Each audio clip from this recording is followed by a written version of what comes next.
지난 30년간 우리가 누려왔던 평화의 시대는 막을 내렸습니다. 이제 러시아와 우크라이나 전쟁은 장기화되고 있고요.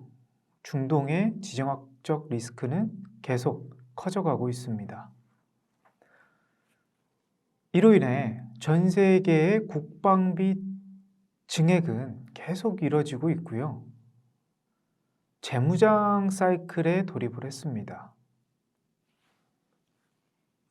안보가 이제 경제가 된 시대 속에서 방위 산업은 이제 테마주들이 아니고요. 구조적 성장주로 자리 잡았습니다. 그 중심에는 압도적인 경쟁력이 있는 하나 에어로스페이스가 있겠는데요. 오늘 이 시간을 통해서 왜 이 기업이 현재 주가가 최저점인지 그리고 구조적인 성장 배경을 말씀드리도록 하겠습니다. 첫 번째 무기가 있습니다. 바로 가성비가 좋다는 부분과 납기 지연이 없다는 점입니다. 하나 에어로스페이스의 K9 자주포가 전 세계 자주포의 약 50%를 차지하고 있을 만큼 기술력이 상당히 좋은 부분이 있는데, 그렇다고 해서 경쟁사인 독일의 방산 업체들, 미국의 방산 업체보다 기술력이 압도적으로 뛰어나다 이렇게 볼 수는 없겠죠. 하지만 하나 에어로스페이스는 강점이 수주 납품 지연이 거의 없습니다. 독일 기업들은 한번 납품이 시작되면 빠르면 3년, 길어지면 5년 정도의 기간을 두고 납품을 하는데, 하나 에어로스페이스 같은 경우는 1년에서 2년 내외로 납기 지연이 매우 적다라고 볼 수 있겠고요. 두 번째로는 역시 가성비겠죠. 사실 독일, 미국 기업들보다 약 30% 정도 가격 경쟁력이 있다 보니까 전 세계 50%의 자주포 점유율을 차지할 수 있는 그런 비결이 되지 않았나라고 평가합니다. 두 번째의 무기는요, 바로 수출 레버리지인 거거든요. 최근 이제 폴란드형 천무인 호마르케의 납품이 이제 본격화되면서 실적의 질이 완전히 좀 바뀌었습니다. 영업이익이 현재 2024년도 기점으로 압도적으로 좀 커져가고 있는 그런 시점입니다. 그러니까 예전 2022년도 이전이었다 그러면 방산 업체들은 대부분 수요자 중심의 생태계였고요. 2024년도부터는 공급자, 주도권의 시장으로 아예 변질이 됐습니다. 왜냐하면 지금 지정학적 리스크가 커져가고 있기 때문에 결국 부르는 게 값인 그런 생태계가 좀 된 거죠. 최근 이제 SK하이닉스와 삼성전자 영업이익이 급증할 수 있었던 이유는 3년 전에 D램 가격과 현재 메모리 가격이 천차만별로 커져서 영업이익이 커진 부분이 있지 않겠습니까? 지금 이제 하나로 에어스페이스도 3년 전의 가격이 아닌 지금 현재 공급자 우위의 경쟁 시대에서 가격 경쟁력뿐만 아니라 수출의 질이 매우 레버리지가 커져가고 있다. 그게 두 번째 포인트가 좀 될 것 같고요. 세 번째 포인트는 순수 방산 기업의 탄생입니다. 사실 원래 하나 에어로스페이스의 포지션은요, 방산뿐만 아니라 CCTV, 그리고 반도체 소재, 그리고 칩 마운터까지 해서 다양한 좀 비방산 분야의 사업들까지 같이 다뤄져 있던 종합회사였거든요.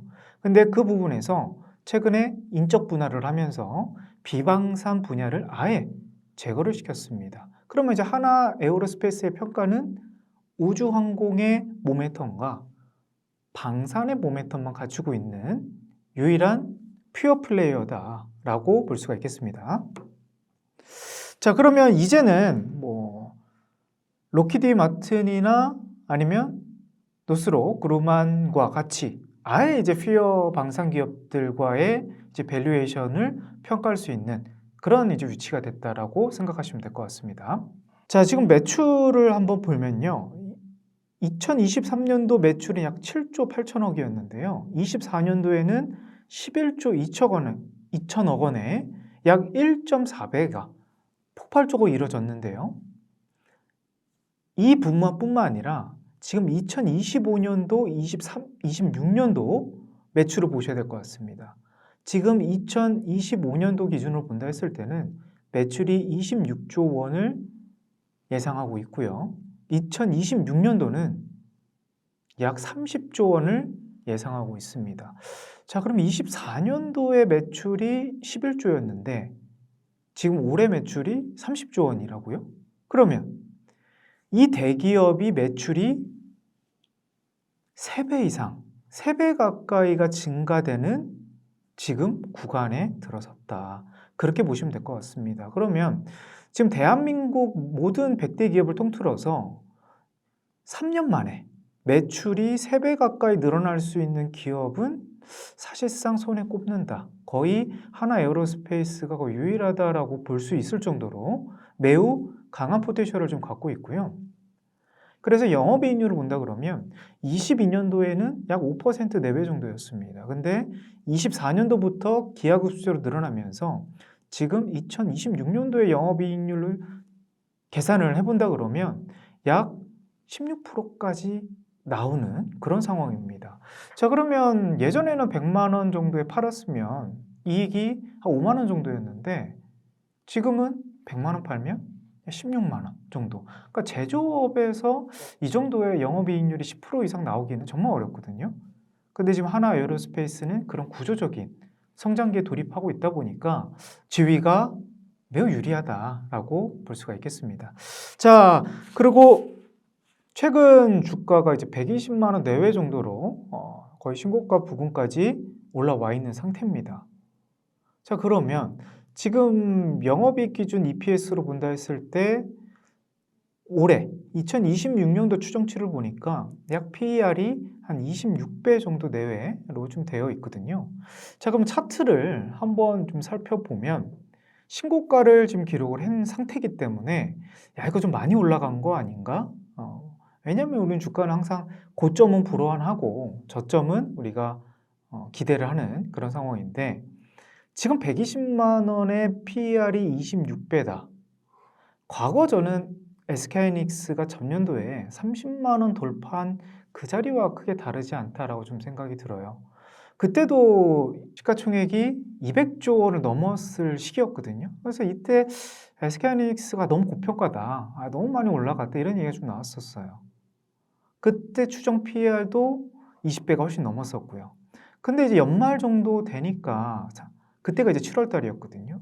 연말 정도 되니까 뭔 얘기가 나왔냐면 SK하이닉스의 영업이익이 2026년도 100조 내외까지 나올 것이다라고 전망이 확 바뀌었습니다. 그래 보니까 싸 보이는 거거든요. 그러면서 주가가 그때가 30만 원이었는데 5개월 만에 지금 70만 원을 넘어선 상태인 거고 시가총액이 540조까지 올라왔습니다. 지금 하나 에어로스페이스 시가총액이 현재 한 60조 원 내외로 좀 되고 있고요. 지금 PER을 본다면 26배 정도 됩니다. 자, 그러면 여기가 당장 고점일까? 아니면 멀티플이 조금 더 실적이 올라갈 수 있는 보고서가 하나만 더 나온다 그러면 저는 충분히 80조, 약 30배 정도의 PER이 가능하지 않을까. 그래서 충분히 120만 원보다 더 올라갈 수 있다. 그렇게 좀 평가해 보도록 하겠습니다. 그러면 계속 이제 긍정적인 부분만 말씀드렸는데 그러면 하나 에어로스페이스 안 좋은 부분은 없나? 이런 부분도 좀 궁금하실 것 같아요. 그러면 마지막으로 리스크에 대한 부분도 한번 가져와 봤습니다. 결국 이제 방산 기업들은 이제 국가 주도 산업이기 때문에 대한민국 정부에서 어느 정도 좀 보증을 해주고 지원해주는 부분이 있어요. 그래서 폴란드와 이제 2차 계약을 이제 하는 과정에서 이제 수출입 은행에 금융 지원을 먼저 받고 수출을 하는 그런 계약이 좀 되어 있는데 한도 소진 이슈가 지금 계속 이제 불거 나오는 부분은 아니지만 전년도에 좀 이슈가 됐던 부분이 있었습니다.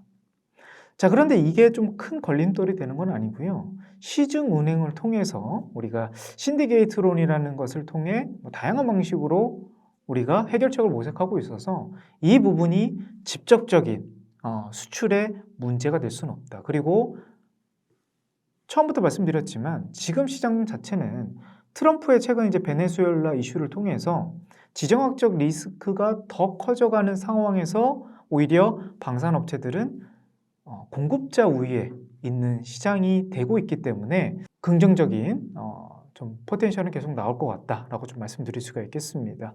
자, 결론입니다. 결국 이제 하나 에어로스페이스의 이제 주가 상승률이 여기서 끝날 것 같지 않다라는 전제하에 오늘 또 이렇게 좀 영상을 좀 찍었고요. 그러면서 내용은 역시 회사의 수주 잔고 그리고 재무제표가 확실히 좀 성장률이 높다. 그 상황에서 구조적인 공급자 우위에 있는 시장이 오고 있다. 그리고 그 안에서 이제 밸류에이션이 폭발적으로 좀 증가하는 상황 속에서 모든 이제 삼박자가 맞춰진 기업이다라고 좀 평가를 해볼 수가 있겠고요.